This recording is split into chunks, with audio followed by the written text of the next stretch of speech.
Ini turut berduka cita atas kepergian sahabat. Mungkin kemarin mengetahui kabar kepergian beliau seperti apa? Ya kalau saya mungkin emang udah Selalu update tuh. selalu update udah di info. Kalau udah kita juga emang udah sama manajemen itu udah bikin grup keluar. Jadi dari masuk rumah sakit sampai dia keluar terus masuk lagi dengan yang terparahnya itu kita selalu diupdate itu. Cuman emang terakhir kemarin itu kan karena pasca dipindahkan di rumah sakit RSPAD itu makin memburuk gitu. Jadi sempat jantung sempat berhenti beberapa kali, terus dioperasi lagi untuk pemasangan selang di kepala sampai di dalam. Terus secara operasi ya alhamdulillah sebenarnya lancar itu, tapi pasca operasi badannya nggak kuat, dia mungkin karena dalamnya udah kena, udah merambah ke jantung. Sejak kapan sih sakitnya, Kak? Ini sakit masuk dari hari rumah ini sakit sebulanan yang ya? kedua. Ya, Jadi kali ini dia 2 minggu di rumah sakit, 2 minggunya di ICU. Terus sebelumnya 2 minggu sebelumnya dia juga sudah di rumah sakit juga. Jadi mungkin ya kalau mau ngomong emang udah waktunya sih. Tapi kita udah maksimal usahanya tuh. kita udah soal. Kemarin berarti waktu ke rumah sakit sempat menjenguk kan bersama personel umum yang Sempat. lain. Ya sendiri-sendiri sih. Semua kita datang. Mungkin memang kita di ICU itu kan memang satu-satu. Jadi pas sebelum operasi saya di sana, dia masih keadaan di ventilator gitu kan. Nah, jam sorenya baru terjadi operasi. Terus besoknya setelah pas operasi udah lancar dan dengar kabar dia udah merespon, udah agak sadar dan bisa melek, tapi memang belum bisa respon dengan ngomong gitu. Paling dengan tangan udah bisa digoyangkan. Saya sempat masuk, ngajak ngobrol sampai saya pijitin kakinya. Dia merespon, kakinya goyang-goyang gitu. Jadi sempat sadar juga. Cuma sadar, cuma Sadar tapi nggak bisa iya, ngomong. cuman belum bisa ngejawab aja dia dengan pakai isyarat goyangin aja dia, mulutnya digoyangin, mulutnya juga, tapi nggak bisa ngomong. Tapi ya alhamdulillah maksudnya ya saya pada saat itu ya senang dia udah bisa merespon gitu. Dan menurut saya ya dia hebat lah, maksudnya Dia fighting. dan semangat untuk hidupnya tuh tinggi banget gitu. Makanya dia berusaha untuk melawan penyakit. Tapi awalnya kenapa sih katanya dengar-dengar hipertensi? Lalu Dari hipertensi ke pecah pembuluh otak, Oh, penyebabnya berarti pecah pembuluh darah di otak. penyebab meninggalnya pecah Iya. pembuluh darah di otak. Tapi ada kenang nggak sih Kak? Sama almarhum ada kenang nggak? Iya, sejak kapan Ada bergabung kenangan. di Ungu mungkin?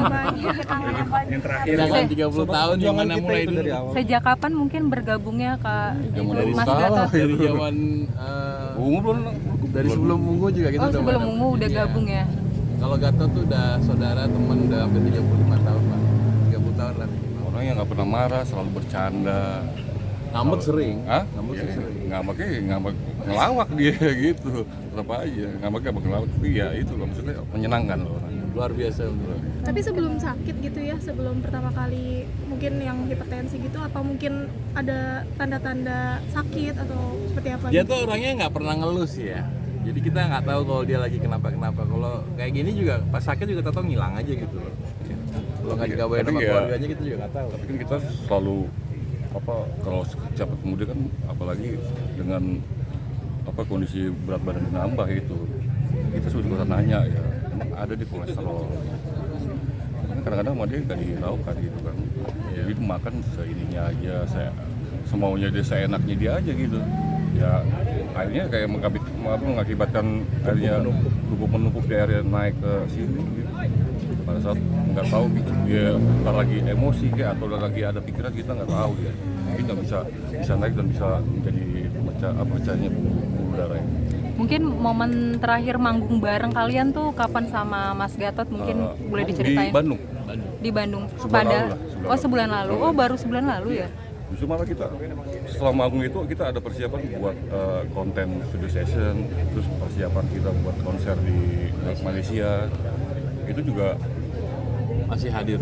dia masih ada sempat gitu, tapi pada saat kita udah mulai rutin lagi, nah dia berhalangan. Waktu itu dia sempat kirim video kan, dia nggak bisa, ini harus beta dulu. Ya sudah,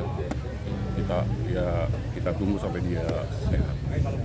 ternyata ya Pasti pulang. mesti pulang. Beliau Allah lebih sayang dia gitu. ya beliau pernah ngomongin mungkin keinginannya yang mungkin dicita-citakan cuman nggak disampaikan ke keluarga tapi disampaikan ke sahabat gitu nggak? Pernah rencana yang di Malaysia itu emang dia rencana itu dia mau ngajak anaknya, keluarganya anaknya, dan ada anaknya yang cowok itu emang mau disekolahkan di sana, mau dititipkan teman di sana, sebetulnya juga teman kita juga di sana. Itu rencana dia tuh, Rencana terakhir. rencana terakhir Yang kita dia, tahu. yang kita tahu ya. Mungkin alasannya Andi tahu nggak alasannya kenapa pengen di sana beliau? Ya mungkin karena di sana mungkin karena ada yang jaga, teman juga, gitu, ada keluarga di sana gitu, udah teman dekat lah, kita juga di sana kan ada teman di Malaysia juga, jadi bisa dititipkan ke dia gitu kan. Berarti mungkin firasat ya, mungkin menitipkan anak sebelum pergi gitu kan atau seperti apa? Nah, kalau mau disambung-sambungin sih banyak ya. Cuman ya kalau kita akhirnya mungkin udah waktunya aja gitu. Kak, mungkin peran Mas Gatot sendiri terhadap Ungu, karya-karya Ungu itu seperti apa sih mungkin? Boleh bisa dibilang Mas Gatot itu salah satu punya peran salah satu besar. pendiri gitu ya. Ya bayangin aja udah ngeband 25 tahun Ya, gimana itu sih. dia dari dulu, ya. Dan dia selalu hadir dan selalu on, selalu ya meskipun pleset sekali-sekali oke lah ya. Tapi misalnya dia di Ungu tuh backing vokal, dia megang sequencer, dia main keyboard, dia pelawak internal. Jadi bisa dibilang walaupun dia edisional tapi perannya tuh besar untuk Besar, Ungu. besar, besar. Banyak hal kita Ada kenangan gitu. Secara psikologis, secara kerjaan banyak andilnya dia. Lucu orangnya soalnya. kalau lagi tegang jadi santai gara-gara dia, kalau lagi serius jadi bercanda sama dia. Mungkin ada Lagi momen bicara nih, tiba-tiba berantem sama dia. momen yang paling teringat gitu di momen mana kalian manggung bareng terus apa yang Kalau paling teman-teman suka ngelihat Ungu sebelum naik panggung suka doa, terus ada apa? Ada tos-tosan gitu lah. Tos-tosan Ya. gitu. Nah, suara yang paling kedengeran suara dia. Oh. Yang diharapkan suara itu paling yang kenceng gitu, paling melengking lah Kalau itu. belum ada suara itu kayaknya belum siap naik panggung. Itu dia. Tapi kebersamaan selama puluhan tahun gitu, apa mungkin itu yang membuat Bang Maki sendiri tadi turun ke liang lahat gitu untuk mengantarkan untuk gua akhir kenal kalinya Gatot gitu? jauh sebelum ada Ungu ya. Jadi gue bermain sama Gatot awalnya main motor-motoran, terus sambung menyambung jadi Ungu, sambung menyambung jadi apa hari ini. Ya buat kita hitungannya dia bukan Gatot main keyboard, Gatot dia udah kayak saudara. Kita ini semua udah saudara gitu. Dan bahwa dia perginya agak ngagetin ya, gua terus terang masih belum connect nih sekarang. Tapi ya bukan alasannya karena dia saudara. Dan gua rasa siapapun di antara kita pada waktunya mungkin giliran gue yang itu Roman juga bakal turun sih. Insyaallah. Kalau bisa muat semuanya kita udah turun semua kita. Iya. Bang, kan tadi sempat anaknya ya Gibran ya? Iya. Itu kan sempat nangis ya. Gak kuat ya? Iya. Gak kuat. Ya wajar lah bapaknya. Mungkin Wajar. kedekatan sama almarhum sama anak Ungu laki-lakinya sama gimana sih? kita ya itu tadi keluarga Ungu tuh keluarga di rumah sama keluarga di band akhirnya nyampur aja gitu ya. Makanya aku bilang aja sama Gibran jangan nangis ya. Kalau lagi di sini jangan, ntar di atas aja nangis. Mungkin dia nggak kuat. Ya, wajar lah anaknya gila. Kita kan maksudnya saudara itu bukan sama Gatot ya, tapi keluarganya juga. Nah, dia masih ada orang tua, masih ada. Kita udah kenal baik. Tapi tipe ayah yang seperti apa sih Bang Gatot ini? Ya itu dia. Dia kalau bisa saya kesel nih, nggak bisa. Dia pasti balasnya bercanda dan udah nggak bisa marah lagi. Dia selalu, apalagi kalau udah plesetan gitu kan, udah jagonya dia. Udah paling cepet deh, itu nggak ada hitungan 2 detik udah langsung dapet itu plesetan itu dia. Hobi yang pleset ya. Nah ini biasa biasa. banget itu pleset. Mungkin tahu nggak mas kedekatan beliau dengan anaknya seperti apa? Oh, terlepas di keluar dia penuh canda dan ketawa, dia kalau ngedidik anak serius. Tanggung jawab. Sangat serius. Nah, makanya mungkin sudut pandang anaknya bapaknya galak kali ya. Tapi bukan galak, emang dia kalau ngedidik anak salut lah. Sama makanya sampai dibela-belain anaknya mesti ke Malaysia dan segala macam. Berarti cita-citanya untuk anaknya pasti tinggi sekali. Yang cowok itu Gibran. Ya, jadi Kalau yang cewek kan pertama itu memang dia udah kerja, dia udah lulus kuliah dan udah kerja.